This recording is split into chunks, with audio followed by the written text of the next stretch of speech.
45 minutos y seguimos, señores, en la rotativa del aire. Valeria Fuertes, Diana Falcón y esta canción, ¿qué te dice? Que arrancamos con el comentario económico. Estamos listos. Sí, estamos súper listos, Diana, porque vamos a hablar de la atención médica. Esto a propósito de lo que ocurrió con el fallecimiento de Hernando Guerra García, miembro del Parlamento, quien fuera miembro del Parlamento, para ser precisa. ¿Qué pasa? Es imposible, digamos, tratar de darle la mejor calidad a los peruanos en temas de salud. Está con nosotros el profesor Pedro Grados Smith, director de la Escuela de Posgrado de la Universidad de Lima. Profesor, bienvenido.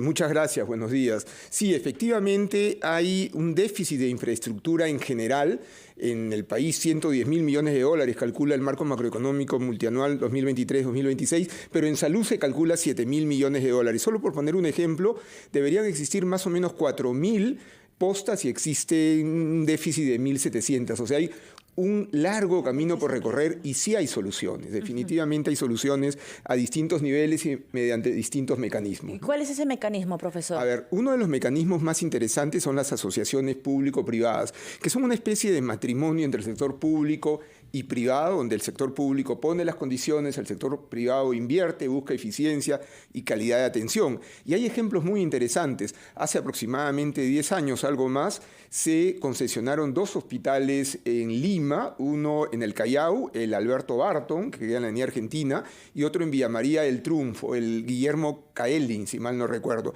Y en ambos casos, cuando uno toma encuestas, son los hospitales que mejor atención brindan, que se demoran menos en generar de alguna manera las citas. Han funcionado y aquí hay toda una teoría que le llaman de bata gris, bata verde y bata blanca. En estos casos son bata blanca, es decir, desde mantenimiento, imágenes, análisis hasta atención médica. Pero uno puede manejarse en esos 3 niveles. Y otro caso interesante es el Hospital de San Borja, el de salud de San Borja, el de los niños de San Borja.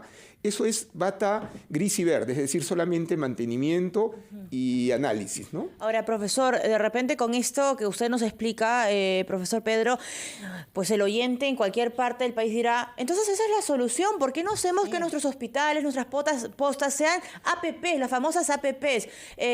¿Cuánto demora eso, profesor? ¿Dónde está el cuello de botella? ¿Por qué no replicamos estos modelos que están funcionando a nivel nacional? A ver, yo lo que creo es que primero hay un tema de eficiencia del Estado y de tener claro el camino. Yo creo que hay varias alternativas. Puede construir el Estado, alianzas gobierno a gobierno, pueden ir a obras por impuestos, pero las APPs han funcionado. Hay unas 5, 3 en hospitales, 2 en otros mecanismos. Se han concesionado 2 este año por 320 millones de dólares.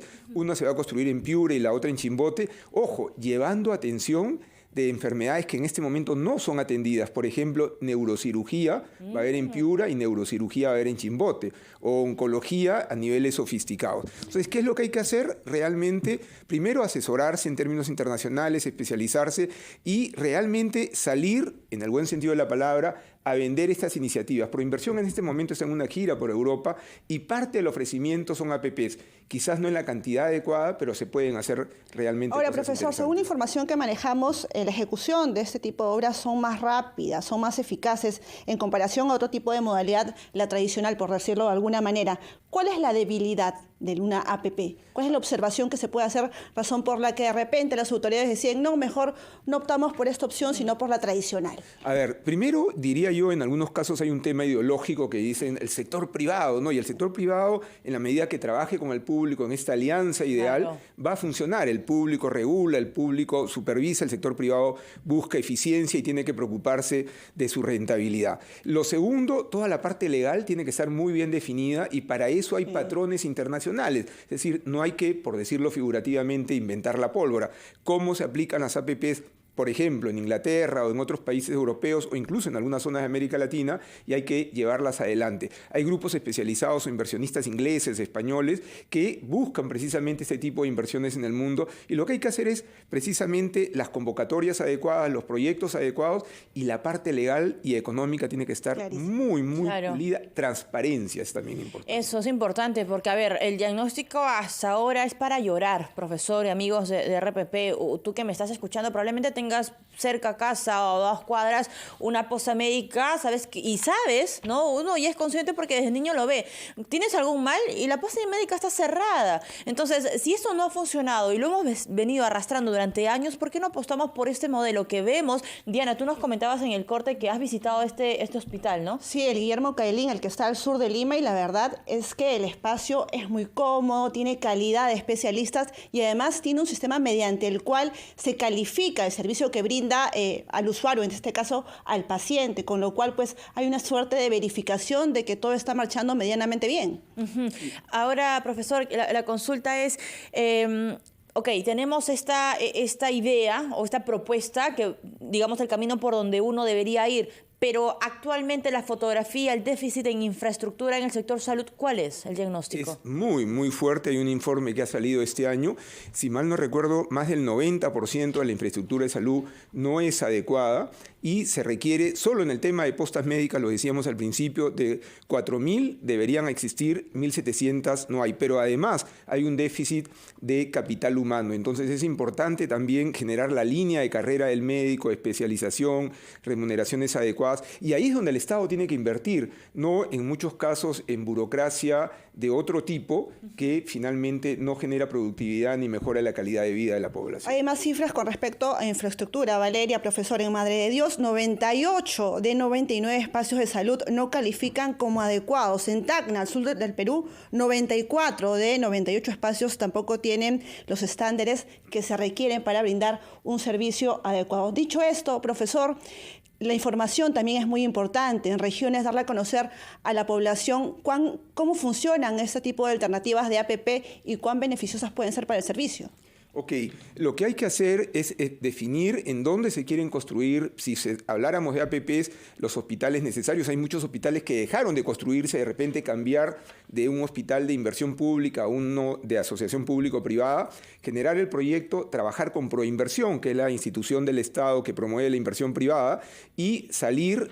le llaman un roadshow o un show itinerante, que es dar la vuelta por las capitales y por los especialistas y decirles, mira, esta oportunidad existe en el Perú, y volver a ser un país atractivo para la inversión en general. La inversión privada en general, y en este caso es un lindo ejemplo de cómo la inversión privada contribuye con la mejora de salud y calidad de vida. Y sin salud no hay largo plazo, ¿no? Totalmente de acuerdo, ¿no? Y la salud está muy ligada a la economía, porque si no le das buena salud a una persona, a un niño sobre todo, y reduce los índices, por ejemplo, de anemia, va a ser una pequeña que va a ir, digamos, con otras condiciones distintas a alguien que está bien alimentado y probablemente esto se replique en los adultos. Alguien sin buena salud no es alguien que va de repente a rendir o producir tanto como alguien que tiene buena salud. Ahora, profesor, de los sectores económicos, de los sectores en general, transportes, vivienda, saneamiento, salud, educación, ¿cuál es el sector que concentra la mayor cantidad de APPs? Yo diría está más vinculado a transporte en general, pero se puede aplicar en muchos casos. Un ejemplo interesante y además interesante incluso por el país donde está es el sistema de aguas de La Habana. Está concesionado a una empresa española y tiene un buen sistema. La Habana, un país comunista, tiene... no sé si precisamente una APP, pero una alianza entre el gobierno y un sector privado que ha generado un mejor sistema de distribución de agua en La Habana, Cuba. Y mientras que Sedapal vemos los problemas que está teniendo. Para ir cerrando, profesor, entonces, esta modalidad de contrato puede ser una gran alternativa para cerrar las brechas con respecto a salud o infraestructura en salud. Sí, es una alternativa para cerrar las brechas, diría yo, en salud y en todo lo que nos falta infraestructura. Y como decíamos al principio, 110.000 millones de dólares se calcula que es lo que necesitamos. Solos no podemos. Tremendo. Tremenda la cifra, profesor. Muchísimas gracias. Era Pedro Grados Smith, director de la Escuela de Posgrado de la Universidad de Lima. En este espacio, el comentario económico. 7:44. Pausa y volvemos, señores.